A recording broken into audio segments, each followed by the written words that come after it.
Welcome to Tim Talks Private Equity and Venture, where Tim Cunningham sits down with leading GPs and private markets professionals to explore the dynamic world of private capital. Since 2002, Tim and his team at Touchstone Group have been at the forefront of raising capital for buyout, growth, and venture funds. With decades of hands-on experience working alongside private equity and venture LPs and GPs, Tim brings deep industry insight and expertise to every conversation. Join us for candid discussions with GPs who are shaping private capital today. Now here's Tim. Hey everybody, it's Tim Cunningham again, and it's time for Tim Talks.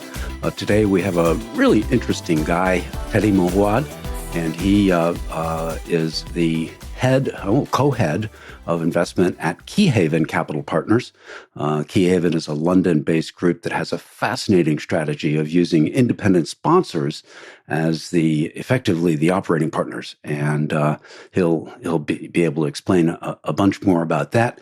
Here in the United States, of course, this marketplace has been bubbling up for a while and really heated up. In Europe, it's not quite as mature, but Teddy and his partner Sarah and the rest of the team have been working on this stuff since 2017, so they've had a jump on it.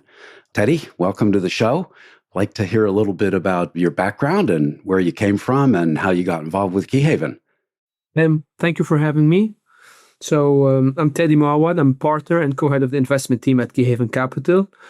In the nutshell, what we do is that we focus on controlled buyouts in the European low-risk market, working alongside independent sponsors with strong local knowledge, while Keyhaven acts as a real partner, active involvement in this portfolio alongside these independent sponsors. Before we jump into the topic today, I'll give you a few minutes background on myself. So I'm originally from Lebanon. I moved to the UK in 2008, completed my master's in finance, then joined an international company called British American Tobacco for a few years, where I've done a management trainee program and then got a qualification in management accounting, and then joined Keyhaven 10 years ago. As part of me joining Keyhaven, we were transitioning from a previous investment strategy where Keyhaven was doing mainly fund-of-fund investments, asset allocations across the European low-risk market through a fund-of-fund strategy, secondaries, as well as co-investments with local sponsors. And as I joined together with Sarah, who's with me co-heading the investment team, we have transitioned away from this passive investment strategy into a more hands-on active strategy where we focus on controlled buyouts with active management together with independent sponsors. So since 2017, we have raised 4 funds totaling around 650 million euros of capital raised, and we are in the process of raising our 4th vehicle with a target of 300 million euros by the end of this year. So that's kind of an unusual background to come from BAT into Keyhaven. Why the switch? I mean, I can understand it, but what was going on through your head? Well, that's a good question, Tim. In reality, we all come from different backgrounds at Keyhaven, be it different careers, different professional, cultural, and language backgrounds. The idea is that here we gather a group of people who know how companies work, who are able to add value, who understand the day-to-day operational difficulties and challenges that a management goes through when managing a company, and that's what makes us unique actually here. So while at BAT, I worked with companies from all over the world that are owned by British American Tobacco, looking at different aspects of the business from marketing, finance, operations, and strategy. This is very basically set me up very well for my current role at Keyhaven, where we get heavily involved in companies and value creation, sitting on board, helping management achieve the value creation plan we set together.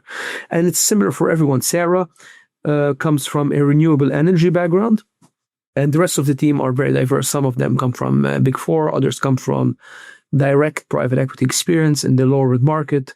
And our partners also come from a very diverse background in terms of ranging from investments to CFOs of larger companies and basically investment experience.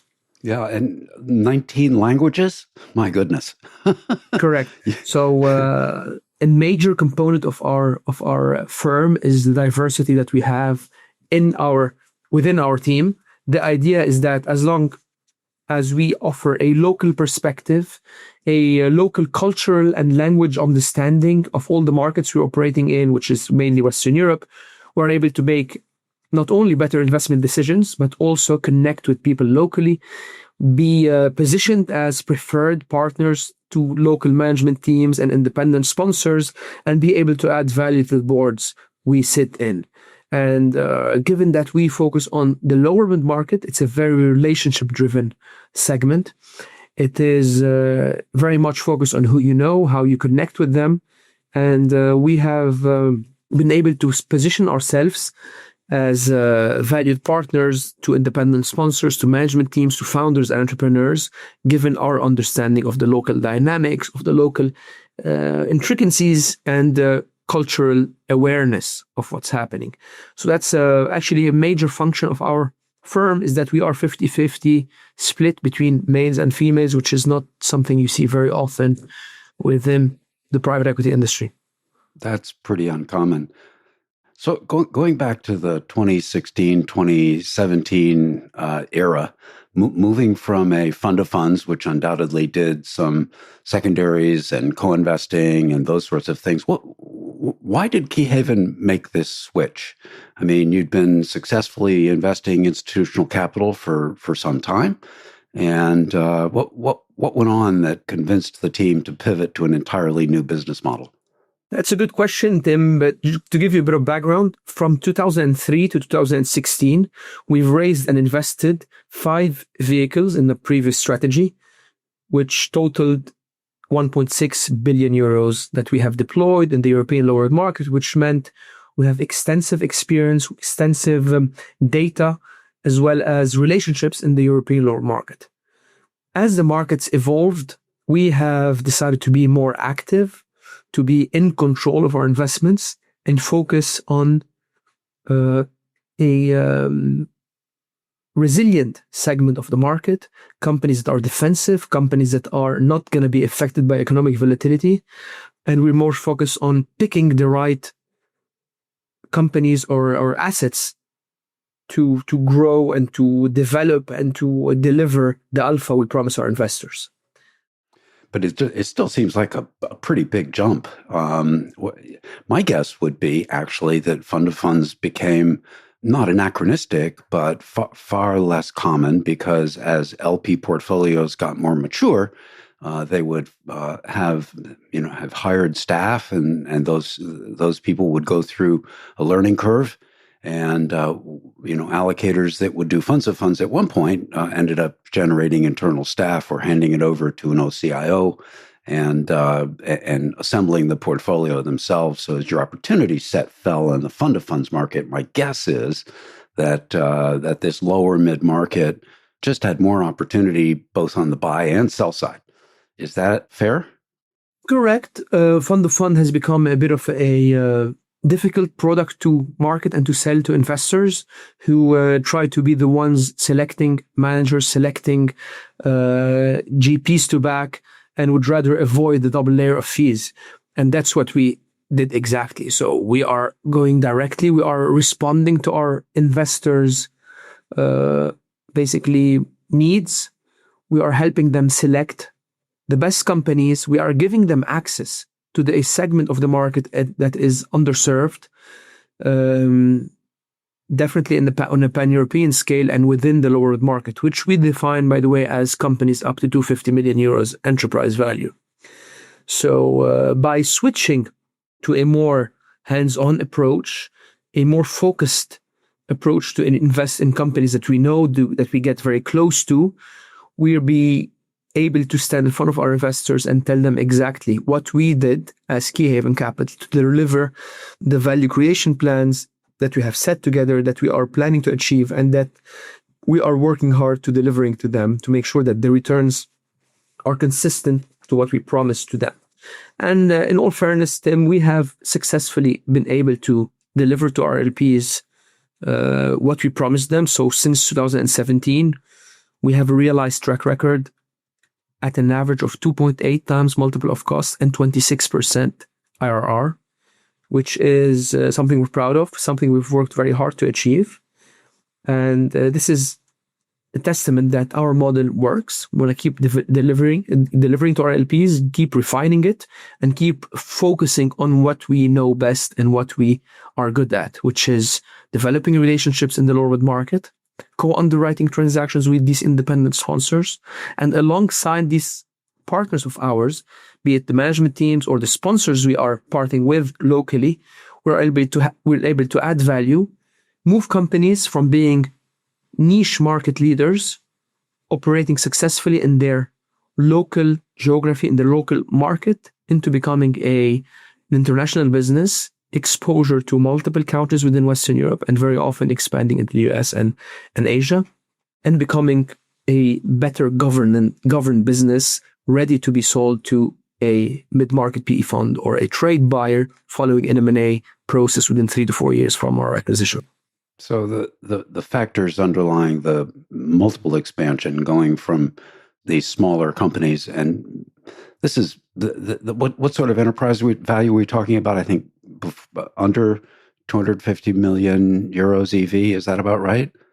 Yes, correct. So we focus on these companies up to 250 million euros enterprise value, but our sweet spot is up to 150 million euros because that's where you see the low-hanging fruits. That's where you see the most operational improvement. And a key particularity of our segment is the fragmentation that you see in the market. We have pursued over 80 buy and build opportunities for the past 3 funds. So we're actively engaged in that space.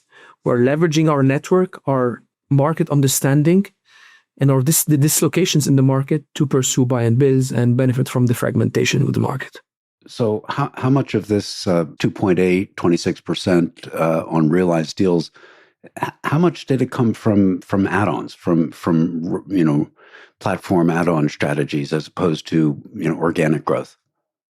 I guess the one point to evaluate is that this 2.8 is a mix coming from the organic expansion that we pursue, the inorganic M&A, as well as the resulting function, which is the multiple expansion that we see in companies once we've transformed them. We are focused on buying transactions or buying companies, off market, buying companies away from auction process, away from competition, which allows us to achieve attractive entry metrics at entry, which are at an average of 7.9 times EV/EBITDA across the last 3 funds and 2.5 times net debt to EBITDA. So we're very conservative on that level as well.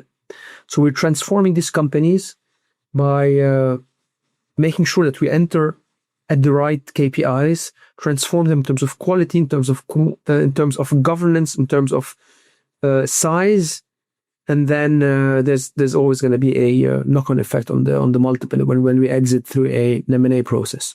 We make sure that we're engaging buyers and potential targets for exit as soon as we transact, to ensure that these buyers, that the most likely buyers, are well engaged, that are well informed, and we are basically molding the company in the right way to fit into their target.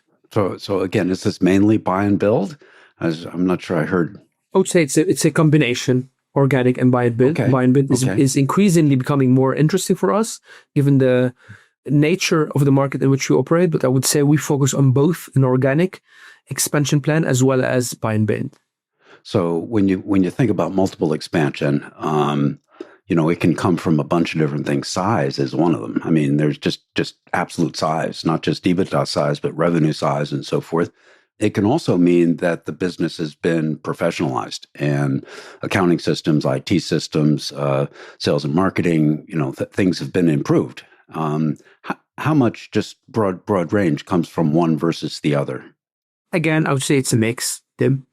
We focus very much on the low-hanging fruits in the operations of the business. So many of the companies in which we invest at entry wouldn't have a full management team or C-suite in place. We tend to recruit either on the commercial, the financial side, or the back office to strengthen it.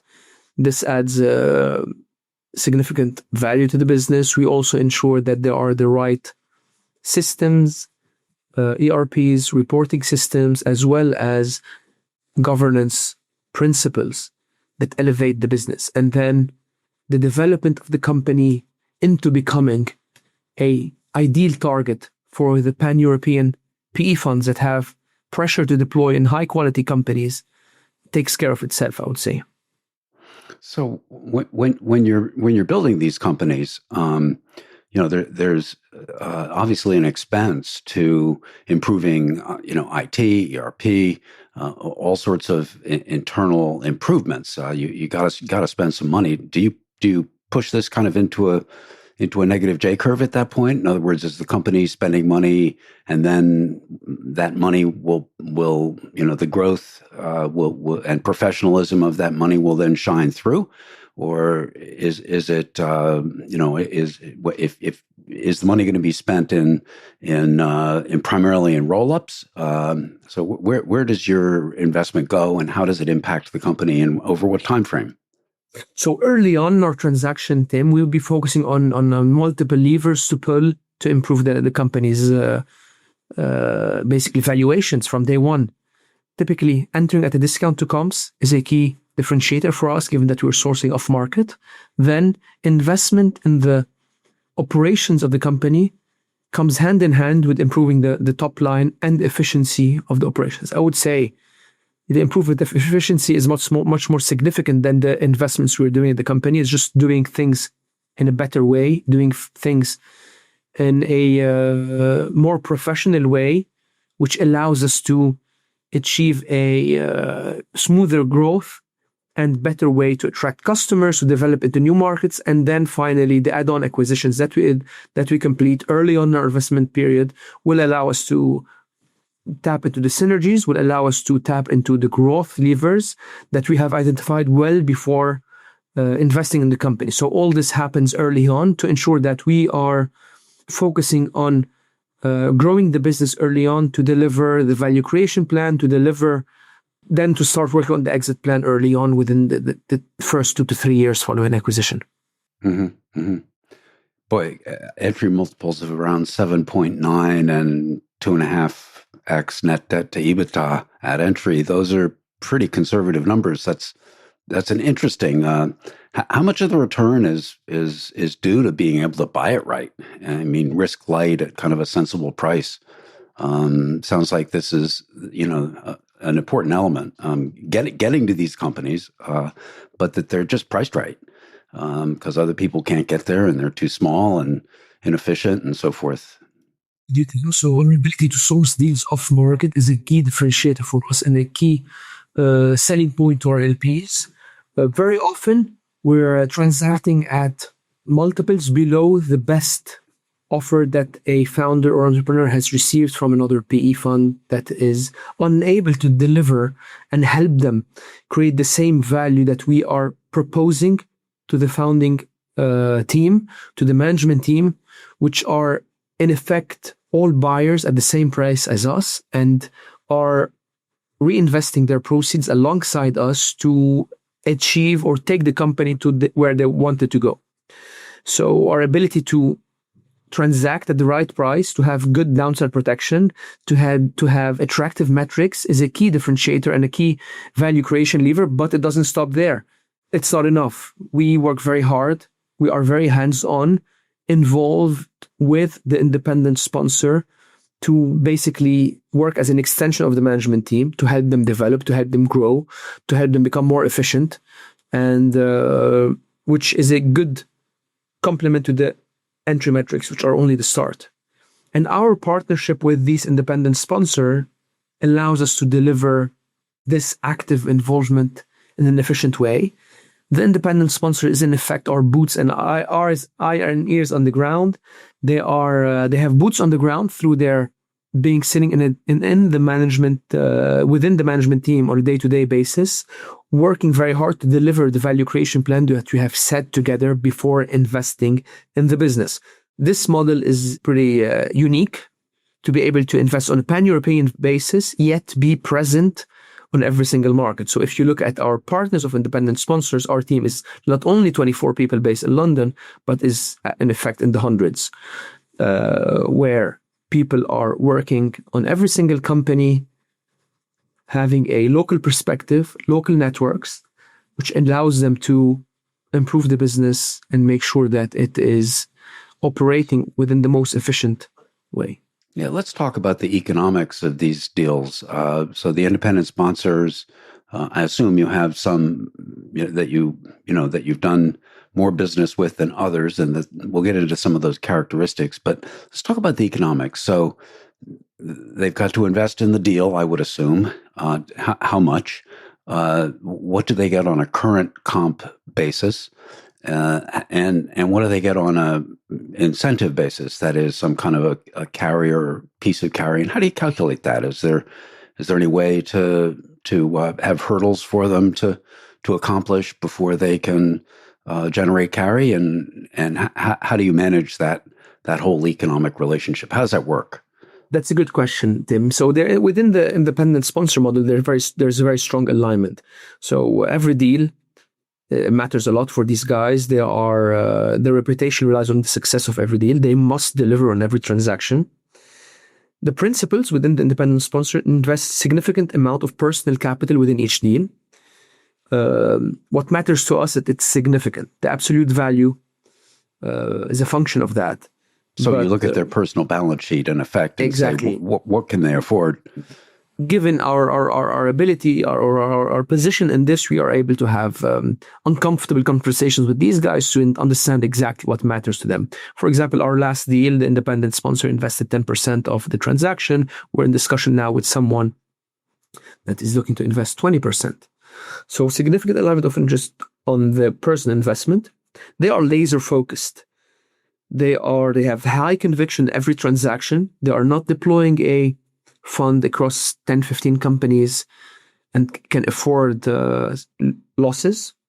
They are incentivized, to address your question on the incentivization. They're incentivized on the upside, which ensures alignment with our own objectives, which ensures alignment with the objectives we promise our own LPs, and they're only remunerated as long as our net returns are delivered to us. Typically, the structure mirrors the management incentive plan and is an extension of that, where we have multiple tiers across MOC and IRR, and the higher the returns that they deliver net to us at exit, the bigger the profit share that they will be able to achieve.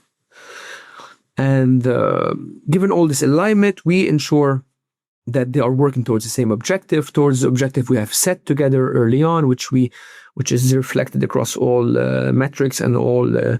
So in the U.S., in the U.S., independent sponsors often get some percent of EBITDA for their organization as a current comp. Is there something similar going on in Europe? Or? It is similar. Typically, it is a cost-based, forward-looking approach to ensure that the cost of monitoring the business is covered, but we're not looking for them to get rich on these fees, and we want them to be very aligned, to be working towards basically the success or the incentivization of the carried interest, which is 3 tiers.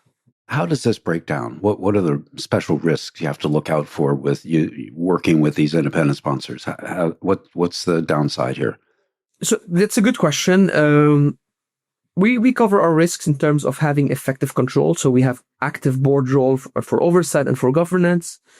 We have tried to have rigorous tracking for accountability of KPIs and metrics. And we tend to have decision-making powers on M&A, on selection of hiring and firing management teams, basically, and most importantly, on the exit. Try to control that.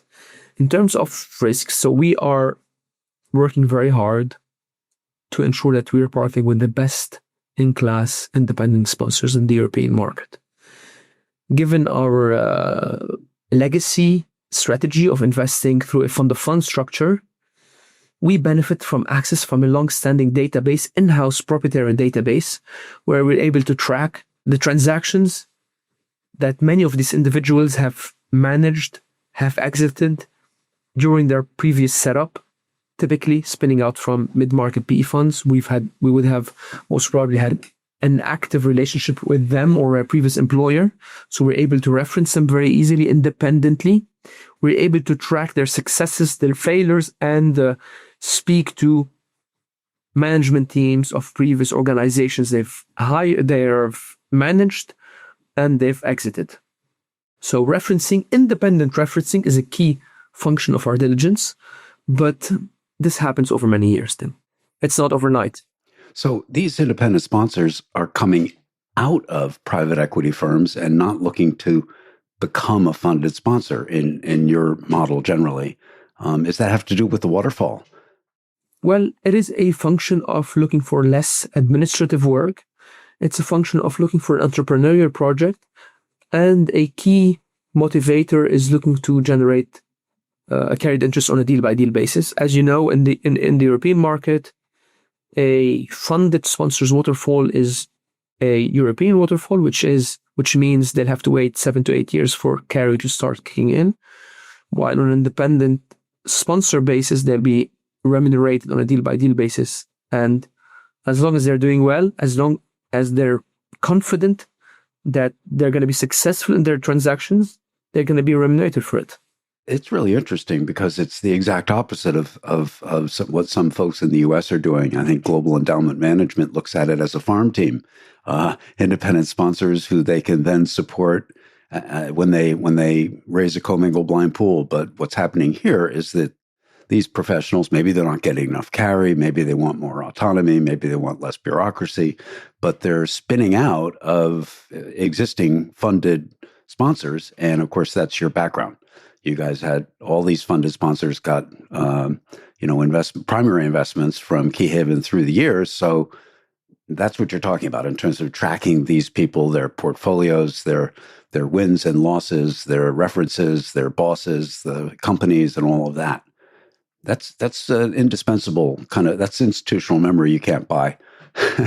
Exactly. So we have access to this database, not only database, Tim, but also we have ongoing existing relationships with vast majority of the lower mid-market funded sponsors across Europe. So we're able to pick up the phone and speak to any of them to take a reference, to discuss particular trends, themes that they see locally, and triangulate our research and our diligence on transactions. So here, another way to de-risk our transactions, another way to manage our underwriting is to speak to local players, speak from a pan-European investor point of view to look at the trends, the themes that we observe, and the opportunities.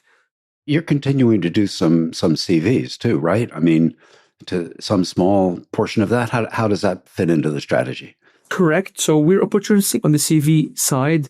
We're looking to instigate ourselves continuation opportunities, continuation solutions with high quality sponsors in the European lower market, which we approach to help them unlock a certain illiquidity in a certain portfolio company with a strong potential for growth through buy and build and through organic expansion.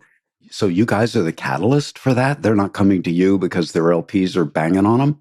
Yeah, so very often we would be having conversations with these folks and identifying opportunities ourselves within our portfolio. So we're not looking to take part of auction processes on the CV side ran by the advisors, but position ourselves as preferred partners, these local sponsors who are looking to have someone actively help them take the company to the next level, but also have more capital to deploy in these portfolio companies, but also have more time to do so.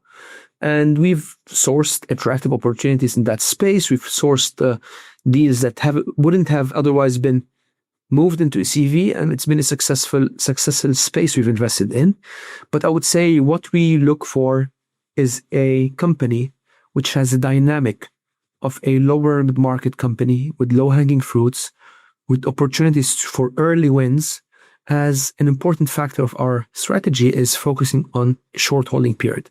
We're focusing on delivering DPI to our LPs within a 3 to 4 year holding period, and we are able to do so in the lower mid market, Tim. Wait, 3 to 4 years? That's really short. How do you do that? That's our objective, and that's what we've managed to do for the transactions that we have delivered so far. And we do that.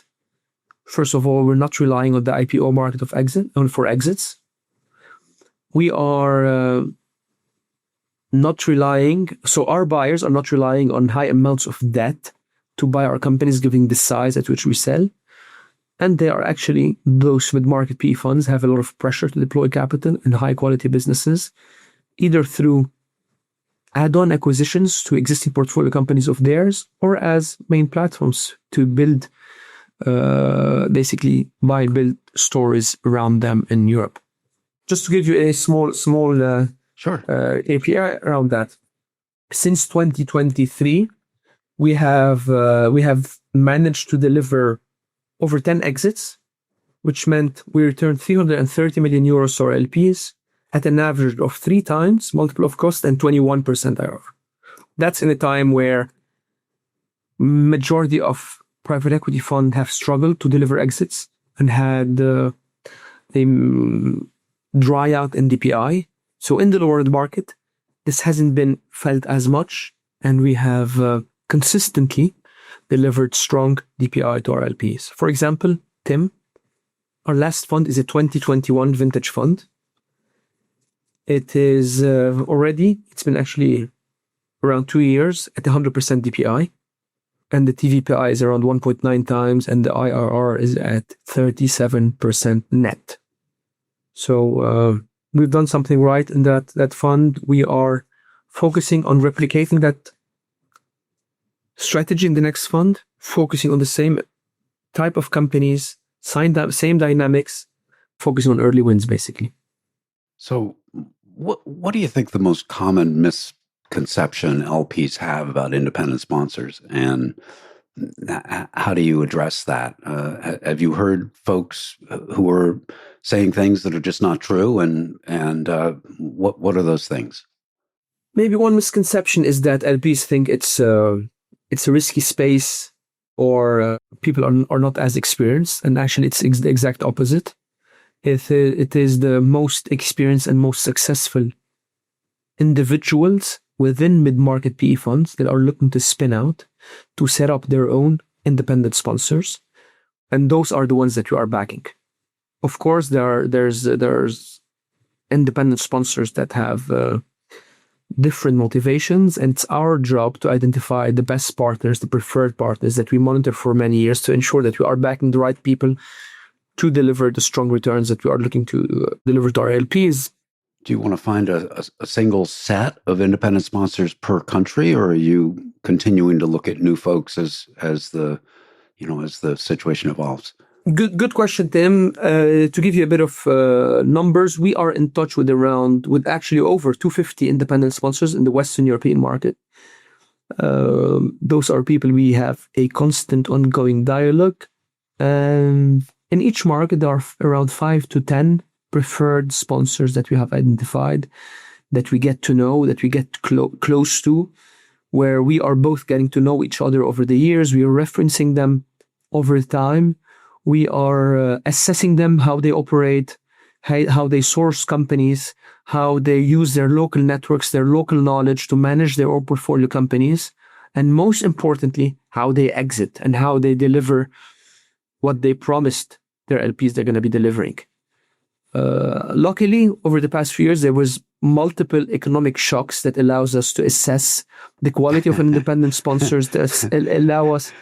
That's making lemonade out of lemons. Yeah, to assess how they work, how they react to economic shocks, and it's been a good testing ground for us. Right. When you're considering an independent sponsor and a management team, what sort of, is there a single predictive indicator when you're underwriting it that a management team just isn't going to scale with this? Either the independent sponsor or the management team or both of them are just not going to be able to do it right. What kind of predictive indicator or red flag might you see that would tell you that? Good question, Tim. I guess there's multiple aspects that we look for. Most importantly, how long has the team been working together? How many senior professionals are there within the independent sponsor, and how heavily involved are they going to be in each portfolio company? Another aspect is how much of their own personal wealth they're looking to invest and they're looking to put at risk in every deal.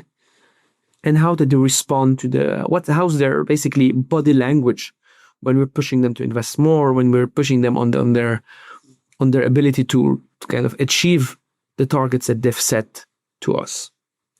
So, and it's a important psychological game we try to go through with these guys to get to know them, to assess them, and see how they're going to be having our best interest at hand when they're investing, when they're treating people, and more importantly, are they going to be good stewards for the Keyhaven brand from a local point of view? Are they going to be in a position to protect our best interest when they're investing? Yeah, and when you're operating in so many different countries, you know, if you screw it up, these are small communities, and so in effect, they are our local representatives, Tim, and we are significant partners to them. So it's important that they deliver to us, and this means a lot to them also. Right.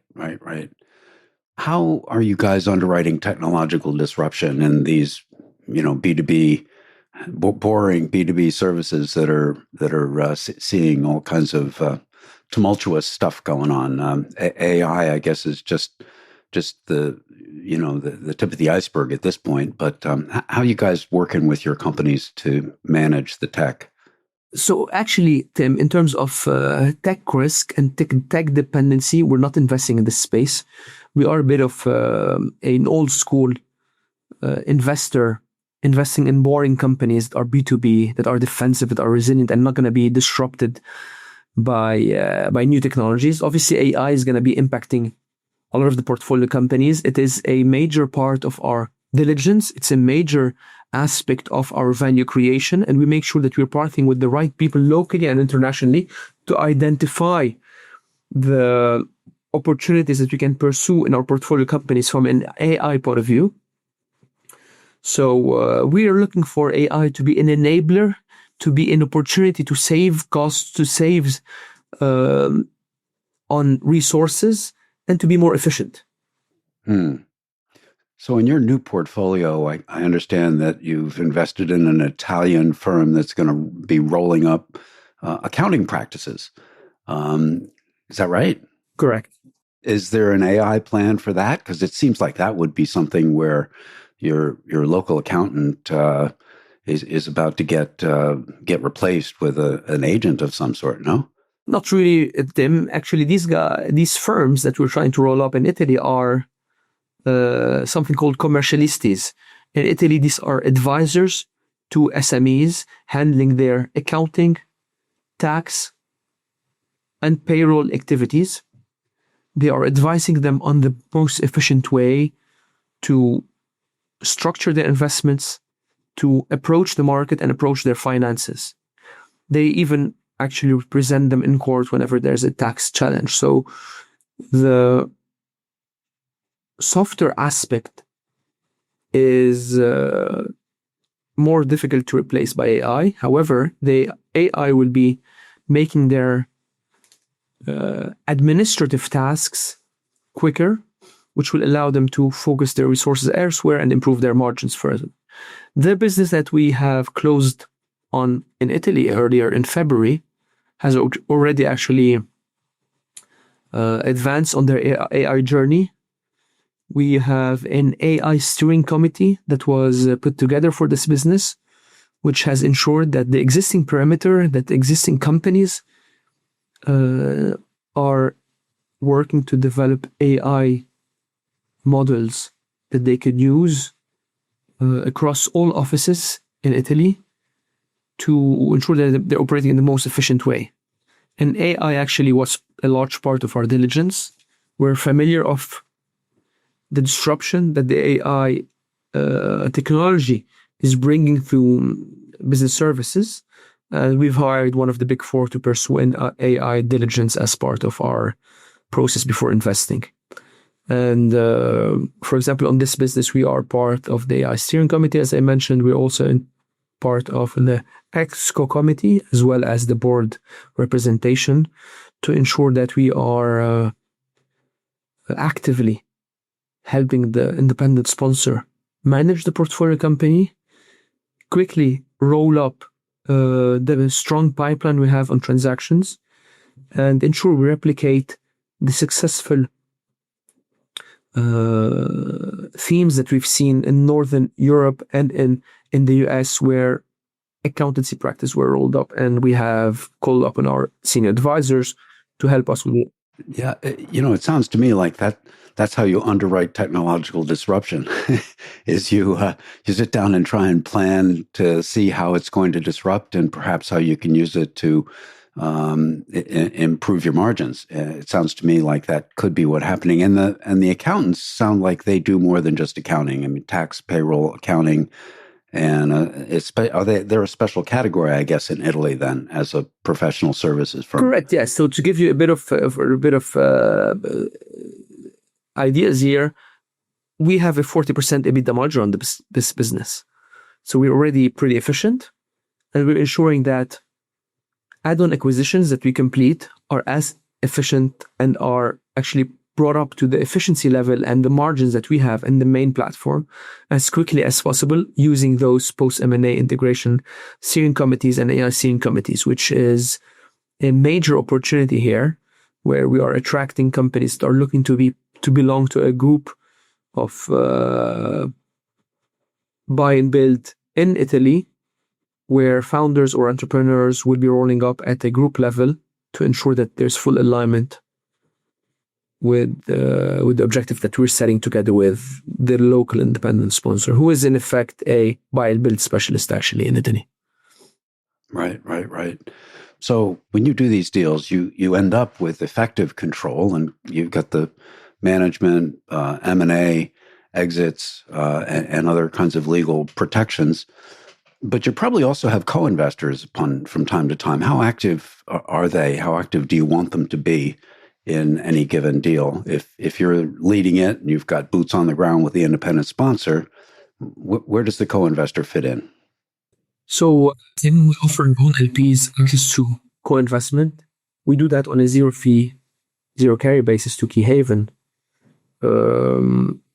So these folks would be backing Keyhaven as lead sponsor on those transactions. We like to have a smart partner on the table to help us develop the company in the right direction if necessary. And we welcome folks that are experienced in a particular space.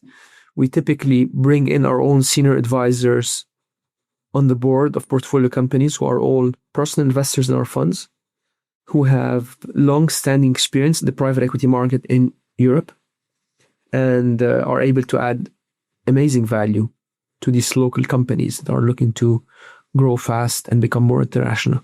So do your co-investors have observer rights, or do they get board seats? How active are they? Is it a range of activity depending on who they are?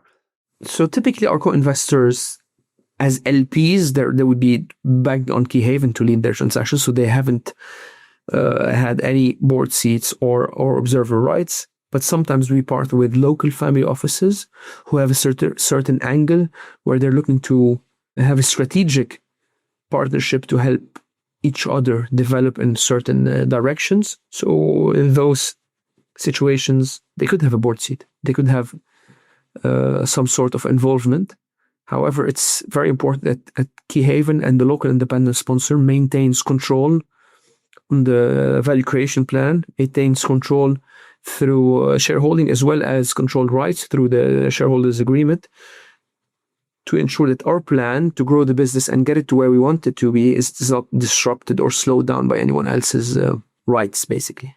You guys have had a responsible investing framework. I mean, apart from the gender neutrality in terms of the various initiatives you've done with ESG and responsible investing.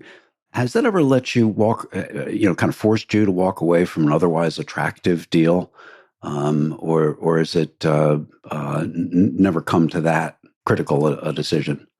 So Tim, actually, in reality, we've been early on adopters early on of that framework, as we've had many of our limited partners who have responsible investing very high on their agenda. So we are signatories to the PRI since 2013, and we've been active in that space and in terms of responsible investing, issuing now annual responsibility report that tracks multiple metrics within our portfolio companies to ensure that we are doing good basic to society and to the environment and to the companies and to people around us. The idea, Tim, in Europe, a well-prepared company from an ESG point of view deliver better multiples at exit. There's been a recent study prepared by one of the big four that confirms that a responsible company at exit deliver around 1.5 to 2 times EBITDA turns at exit in the European market, because these things matter.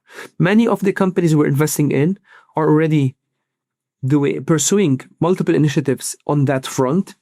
However, we help them formalize, we help them report, and we help make sure that we are maximizing the impact of the positive initiatives that they are pursuing around them, within their community, within their governance, as well as the environment.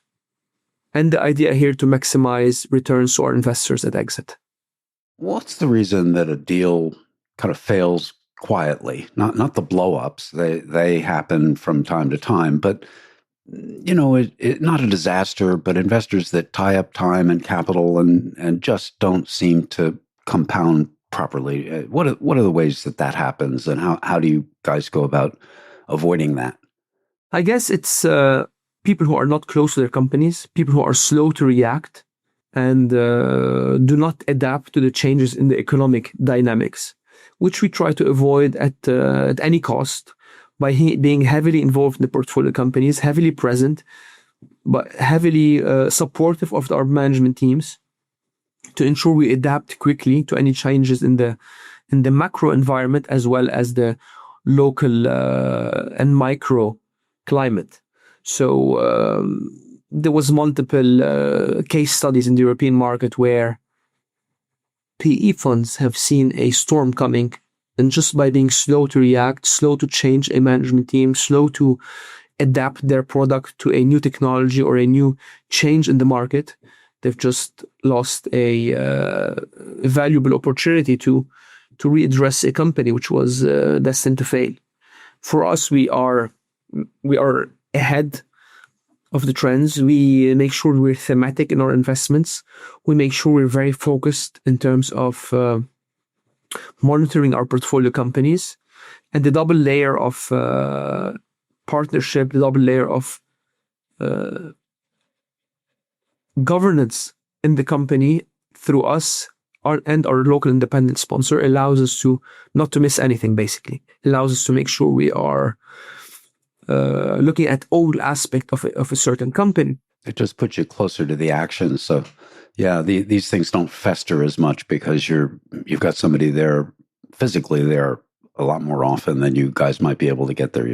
Exactly, on a day-to-day basis, where each and every company in our portfolio matters a lot to us.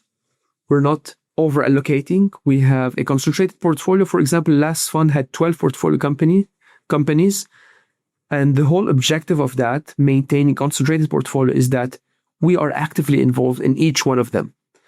We know the details and the inside and outs of every single portfolio company, which allows us to avoid any slowdowns, allows us to address right. any risk as soon as we can. Yeah, earlier is better. I don't think anybody has ever said they wish they'd waited longer to fire a C-level executive. It's generally they should have done it earlier. It's unpleasant. Nobody likes to do it. So what's the most useful feedback you've ever gotten from an LP on the strategy or a specific deal, or when has an LP really given you some useful counsel? First of all, transparency with the LPs is key, and maintaining an open dialogue and an open conversation to explain what's happening in the market. That's a key motto we've always had at Keyhaven. And historically, Tim, the vast majority of our LPs have been from the US, using Keyhaven as a single point of entry to the European low-road market, relying on us to understand the dynamics, the ins and outs on every Western European market, and which would make sure that they are well equipped to rebalance the portfolio, which means that Keyhaven is able to allocate into different markets during our investment period, depending on the changes in macroeconomic dimensions and dislocations at the market. So the access we provide to our LPs, who are too large to be picking single market GPs across Europe, is invaluable. So for them, maintaining a focus on this segment, on the lower mid-market, without over time developing and start investing in larger companies, which means more auction processes, more M&A processes run by banks, means higher entry points and losing the real alpha that is within the lower mid-market. So that's something we are very focused on ourselves to maintain the Keyhaven DNA, basically, which has always been the case. Small companies, local markets, local players. What's the one question you wish LPs would ask you more? And how do you answer that? Maybe what differentiates you from all the other players in the European market, which is our track record of over 23 years of being focused on the single same market, European low-road market, without moving out of it and without moving up in size. We've been nurturing, developing relationships in the segment. So we have one of the longest standing track records within a space which is undercapitalized, which has lower competition, which is the most attractive segment, I must say, in terms of low-hanging fruits, in terms of returns, in terms of alpha. The lower mid-market has historically outperformed the mid and large cap space over the years. And it's just a confirmation that it's a right place to be. It is highly fragmented, with over 80% of the companies solving for succession, and 99% of the European market companies falling within our sweet spot of up to 250 million euros enterprise value. So there's a large universe for us to look at. The market is undercapitalized, and local relationships and local networks are key to overcome cross-border dynamics, which is something we specialize in.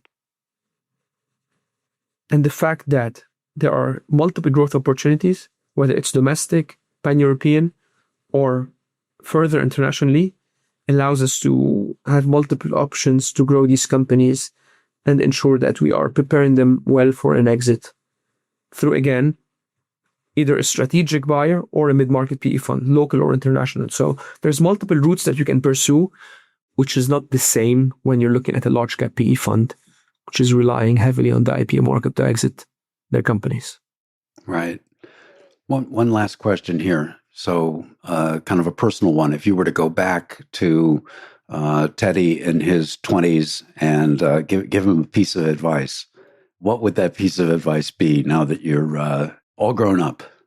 I would say enjoy the process, focus on developing those relationships and those skills, as all of them would be the basis of what we have built now together at Keyhaven.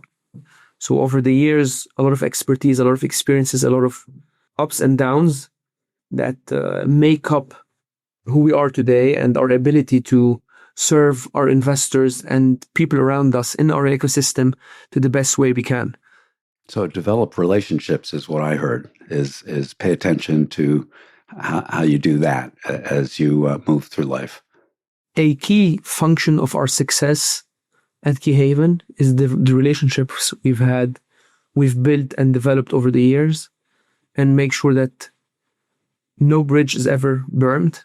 And reputation matters a lot in our market. It's a small market, so make sure that you do everything to the best of your ability and put your all in every single project you work on, because at the end of the day, everything's going to pay off, and people are going to want to work with you the harder you work. I guess on that note, we can end the show. Teddy, I really appreciate it. This has been interesting. You guys have a differentiated strategy. It's awfully difficult to be in so many countries and in the lower middle market. And I think the independent sponsor aspect to this, a lot of firms do this with sort of operating partner types, but it's very hard to get the same kind of alignment as you do with the people that have the kind of incentives and entrepreneurial spirit that the independent sponsors have. And I don't think it's actually as recognized as it should be, but it's coming on strong. So I think you've got the wind at your back, and I really appreciate your coming on. If people want to know more about Keyhaven, what's the website? It's keyhavencapital.com. We are happy to connect with anyone looking to learn more about the European low-risk market. You're based in London, right? Yes, we are based in London, in Fitzrovia, a few minutes away from Oxford Street. Wonderful. All righty, man. Thank you so much. I appreciate it. Thanks for your time, Tim. Pleasure being here. And we'll stay in touch. Thank you. Bye-bye. Thank you for listening. Please visit us online at touchstonegroupllc.com.